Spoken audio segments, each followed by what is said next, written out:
Hey, thanks for downloading the show. Welcome to GardenFork Radio. I'm your host, Eric. I'm here with my friend Nichelle, who I have known a really long time, who has an excellent newsletter. And I haven't told her this yet, but your podcast is my favorite, Nichelle. So welcome to the show. Thank you, Eric. You know what? I remember when you had a show on Sirius XM, right? And I came in. Yeah. I was a guest host for Martha Stewart Radio. Yes. It is incredibly hard to talk. It's a 4-hour block or a 3-hour block on Sirius XM. I've never talked that long in my life. Oh, wow. That's a lot. You'd have to drink a lot of tea or I don't know. I have my ginger tea right here. Oh, good. So we've known each other for a long time. You used to co-host a food conference in New York, which I loved because it was so down to earth. And then I met you at some food swaps as well. Were you running the food swaps? No, I haven't run it. Maybe the only thing I could say that I have run as far as food is we've done cupcake picnics, because I used to have a cupcake blog called Cupcakes Take the Cake. I mean, it's still up and running, but it's pretty much dormant. And as far as the conference, it was Tech Munch that I ran with Babette. But I guess we were all kind of part of this like New York artisan food scene.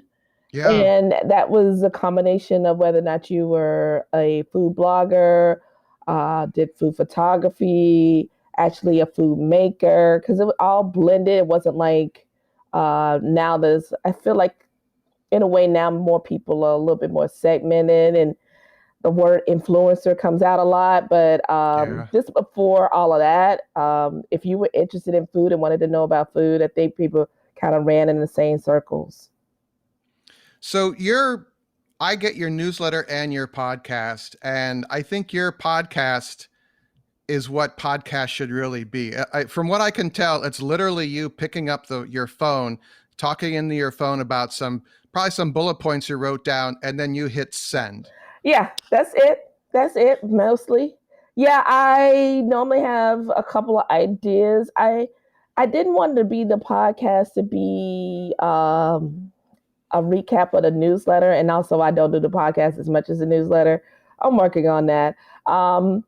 But some of it is going to be, I tend to have something that's kind of like stuck in my craw, either about food or people's relation to food, or since I work in a restaurant, how people act in restaurants, because I feel like because of the pandemic and people having less interactions with people that are strangers, that is almost like they forgot how to do it.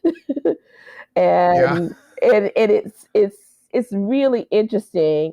I mean, I can go up to a table and they've looked at me and we had this look like, hey, you ready to order? Yes, I'm ready to order. I come over there.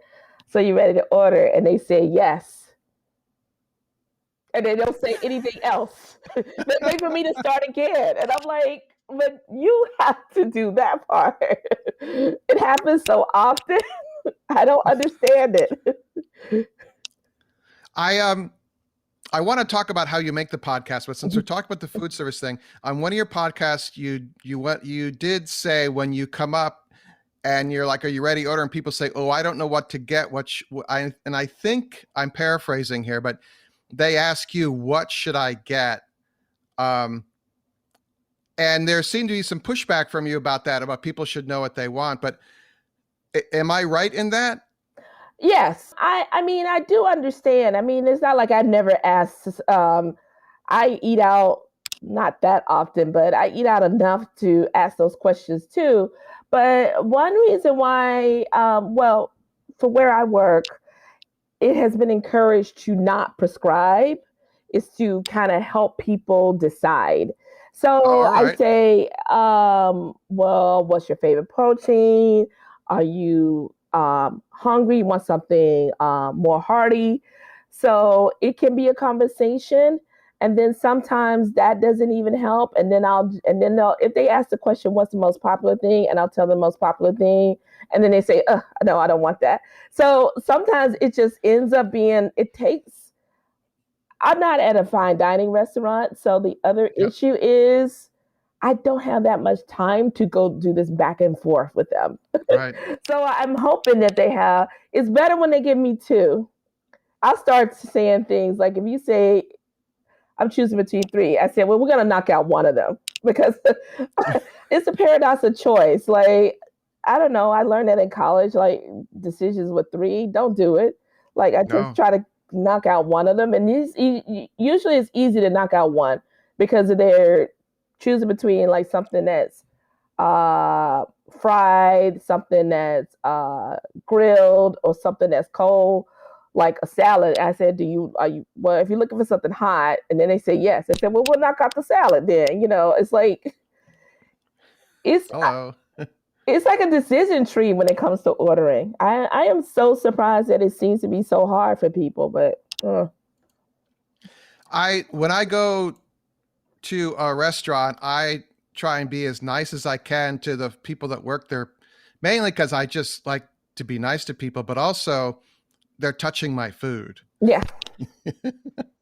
And I'm like, don't want to get them angry, but I see it where I actually will go to eat with people that I am friends with, and then I see how they deal with the people at the restaurant, and I'm like, I don't know if you're that good of a friend of mine anymore. I'm like, we're all human here. So, I mean, we could go on about food service for a long time, but you actually have a couple podcast episodes about it. But I wanted to go back to what started you making a podcast, and could you just kind of walk us through it? Because I'm about trying to get other people to make their own kind of homegrown, grassroots, down to earth podcasts. This is probably about the third or fourth like incarnation of a podcast that I've started. I started a long, long time ago, back when I was blogging. I used to have like some little digital recorder, upload the MP3, and then post it on my personal site. And I think that one was it was still stream of consciousness. It was a little bit more about New York and living in New York, not as much about food. And then when I moved down here, meaning to the South, because I moved back down in 2013, I started a SoundCloud.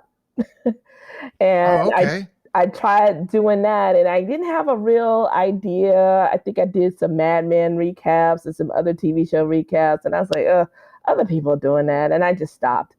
And this go around, I think, is mainly because, and this is not a plug for Anchor, because there are other apps that can record easily. I think it's because of the ease of me just doing it on my phone. Now I could use it on my laptop as well, but I think it's the ease of doing that. And then since I already had started doing my newsletter, it kind of made sense to kind of have somewhat of a, I guess, focus in this food and culture-ish focus. So that's kind of what happened. So Anchor is the app you're using. Is that on your phone? Yeah. Mm-hmm. And then there's some music in the background. Do you just get to pick? Do you have there's some stock music available? They have stock music, yes. And Anchor is owned by Spotify now. I don't think Anchor was owned by Spotify when I first started, but you know, consolidation in the tech world is always going to happen. Yeah, I haven't gotten a letter from anyone wanting to buy GardenFork. So. Short story. I got a email, and then I had a phone call with a woman. Oh gosh, it was back when I used to hang out at this co-working space called New York City in New York, in Soho, right below Canal Street. Who said that they wanted to buy Cupcakes Take the Cake. And I was Which was your blog. Yeah. And I was like, so how would that work? And they started talking about it and the content, and they really wanted the content, and it was such a lowball offer.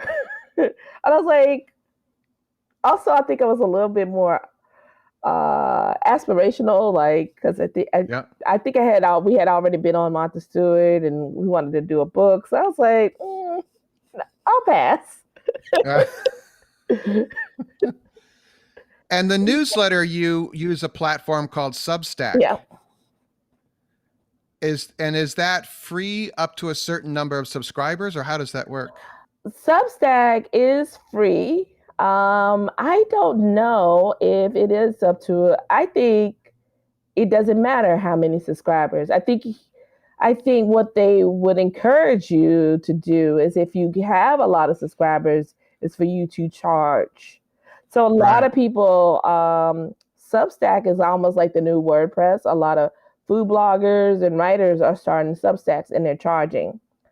Last week, I was actually on a Zoom call with some of the food writers in Substack, and I actually got a chance to.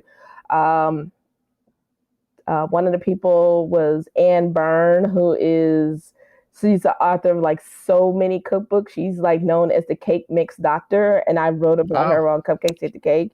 And Hannah Raskin, who actually Substack had like let's say more like an application to be paid by them, and she has a Substack called the Food Section, and so their model is a little bit different. They want to actually, I think they want to kind of take a lot of stars and have them have paid subscriptions. I decided I want to grow organically. I don't want to do. yeah. I mean, I just feel like I've been on this whole like tech thing for a long time. I don't want to growth hack it. I could spend more time promoting, yes, but I'm not trying to charge. Because one of the things is I want to be able to be free to do whatever I want, and I feel like if I start charging, there's going to be an expectation of content. Also, I pay for a couple of Substacks that I subscribe to, and those people have to probably do some free posts and some subscriber posts so they can have two different, I guess, target markets. And I'm like, that's their main gig. My main gig is still working at a restaurant, like 30 hours a Yeah. week. So What I read about Substack is the more niche you are, the more successful if you're trying to do a paid model on Substack. yeah, I would think that would be true. And since you are Nichelle, you could be very I niche. could be. So Yeah, yeah. it's my one pun. And so how did I am curious just to see how your mind works during the week, because you have like usually four topics with this just a real brief paragraph, which I love. Do you write this down somewhere, or do you keep Oh, it in your head? oh. This is the easy part. Do you use Pocket to save articles? I know what it is, but I don't use it. Oh, I've been a use of Pocket for years. So I'll see Oh, a link and I'll save it to Pocket. And then like even though I haven't started this week's, well, no, I take that back. I have started this week's newsletter. It may go out this afternoon or tomorrow morning because I'm meeting with a friend later. But basically, I start looking up stuff all during the week. I don't spend that much time on email. It's so weird when you don't have a job where it's dependent on email. yep. It just frees up your life. But in the mornings, I will probably look on a few sites. Like I'll look on Eater. I'll look on maybe um, Taste Cooking or Counter, or I'm also a part of a Facebook group. I don't spend a lot of time on Facebook either, but I am part of a Facebook group of women food writers, and I'll see what they link to. So if I see if anyone has linked to something that I might be interested in, and then I'll just add all that stuff to Pocket. So that's how I do it. All right, because Pocket, I don't know if they're owned by Firefox and Mozilla, but it's baked. Pocket is baked into the Firefox browser. Oh, So I sh- I use Chrome. yeah, So it's an extension on my laptop. I should just do that because like I'll just be reading something on my iPad and I'm like the way I save it now is I email it to myself and then it gets lost in my Oh email. yeah, and Pocket has an app, an iPhone app. I'm sure it has an iPad app. It's everywhere because sometimes I'm not in front of my laptop. Sometimes I'm actually on my phone and I'll see something and Yeah. I'll just add the Pocket. So I add the Pocket all week long, and then I start to um, distill what I'm going to actually put in the podcast. I mean, put in the newsletter. Um, Interestingly enough, right before I hopped on, I saw something about this company, Spindrift. I feel like I've seen their seltzers in grocery Oh stores. yes, yes. Spindrift, yeah. So they're now going to be doing hard seltzer. Of Um, course. of course, because everyone's doing it. I kind of Oh, hard seltzer. I kind of hate, but I will admit to drinking some. But apparently they use real fruit, and then I'm thinking to myself, oh, okay. Finally, someone actually decided to try to make them taste good by using I've real fruit. never I've never had one. They're awful. Most of them are awful. Like the ones that people like White Claw, they're awful. They taste awful. So I just think that's interesting. Okay, yeah, let's try it now that they've been out for over a year. I'm a little interested in it only because this is actually more because of a friend of mine who I've been drinking beer with, who's a neighbor of mine for years, and they're going gluten free. So hard seltzers are going to be like their drink of choice now, and I'm like, well, let me see if there's some good ones out there. Yikes. Yeah. Another tangent here. You uh, you took a class to be certified in some sort of knowledge of beer. Am I mangling that? Yeah, you're not. And I figured that you were going to ask me about that since I talked about that. Um, yes, I took the first level. So, okay, to be more clear, so a lot of people know what a sommelier is. And the Cicerone program is the same thing, but it's for beer. And there's 4 levels. So I took the class at the first level of beer. It gives you a knowledge of how beer is made. Actually, it's a really interesting class, even if you didn't want to make beer, because I actually don't have an interest in making beer. It's more in drinking beer or Hmm. knowing beer. So it talks about fermentation. Um, it gives you some idea of all the different styles of beer, whether that's more than just IPAs, about sours and Belgian beers. A lot of the history of beer is so interesting because beer making was something that women did, and yet the craft beer industry is full of men. Yeah. Men with beards. Yeah. So that I took that class last year. I have not sat for the exam, and it's so funny because I kept thinking to myself, it's been a year since I've taken that class, and I still am able to. You could take it. It's actually an open book class. I'm an open book test, which is I guess good and bad because you kind of need to kind of go back over the stuff because it's a time test. But I want to get that under my belt sooner rather than later because then I want to take the next level, which is more about tasting. Like when you take that one, you actually do tastings. So I didn't have to do any tasting in this one. I taste beer differently now Right. because I take the class. I actually feel like I have more knowledge and I can taste what's in beer than before taking the class. Oh, sweet. Wow, this is so cool. And um I'm drawing I'm a little mind blank here. Sorry. So, as far as the the beer accreditation, did you have to, is that an online thing or was it in person or? Oh, it was online. They had Zoom classes for, I guess, what, about 8 or 9 weeks, because it started last fall. I think it ended around the end of November last year.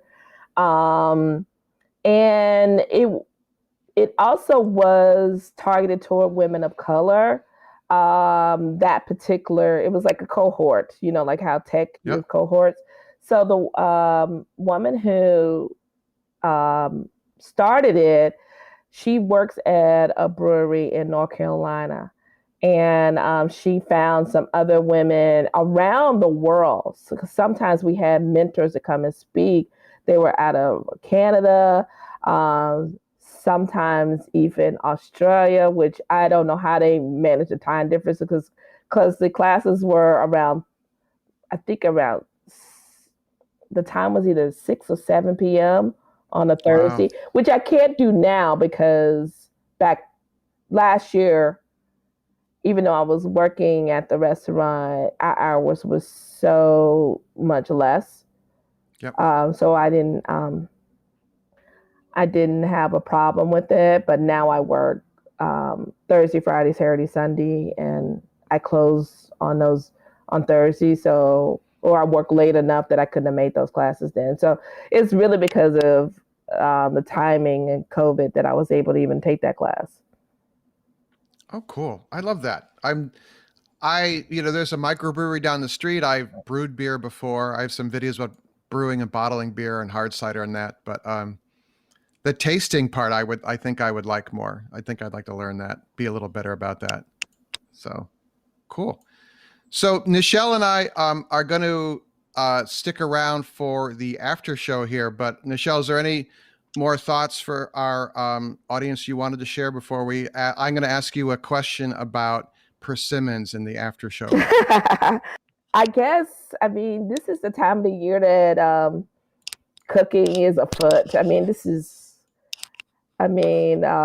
Making soups because the weather's gotten colder, roasting vegetables, planning Thanksgiving, or as I just saw, I think on Eater, Sidesgiving. Yeah. I think it's great. I think Thanksgiving is, gosh, it's probably the most, I would say, egalitarian of food holidays. It's something for everyone. Unlike like 4th of July or barbecue, or I just think this is a really good time of year to eat good and cook good. And the New York Times is saying about food inflation and stuff like that. But hopefully a lot of people, before you start getting panicked, just look inside your pantry. You probably have a lot of things that you could use. I have some canned pumpkin in my pantry. I have some cornmeal for cornbread dressing. So before anyone starts to panic about how much money they have to spend on their Thanksgiving dinner, look in your pantry, because a lot of people have stocked up and they still have those things. They haven't eaten everything yet. So cool. I'll link in the show notes here to the newsletter and the podcast. And if you want to find the podcast, it's on iTunes. And is it on Spotify also? It is on Spotify. Yeah, exactly. And then I just love it all. So I was thinking for a while now, I'm like, I should just email Nichelle. And even though I get your newsletter every week, I always forget to email back and go, do you want to do a GardenFork radio? But oh yeah. So thanks for coming. Oh, thank you for having me. GardenFork Radio is produced by GardenFork Media LLC in Brooklyn, New York. Our producer is Sean O'Neill. If you need an amazing podcast producer, visit Sean's site, SeanInBrooklyn.com. That's Sean, SEAN, in Brooklyn.com. Our executive producer is Jimmy Goose. For more information about Jimmy and the custom hollow books he makes, visit hollowbooks.com. The music in the show is licensed from audioblocks.com and uniquetracks.com.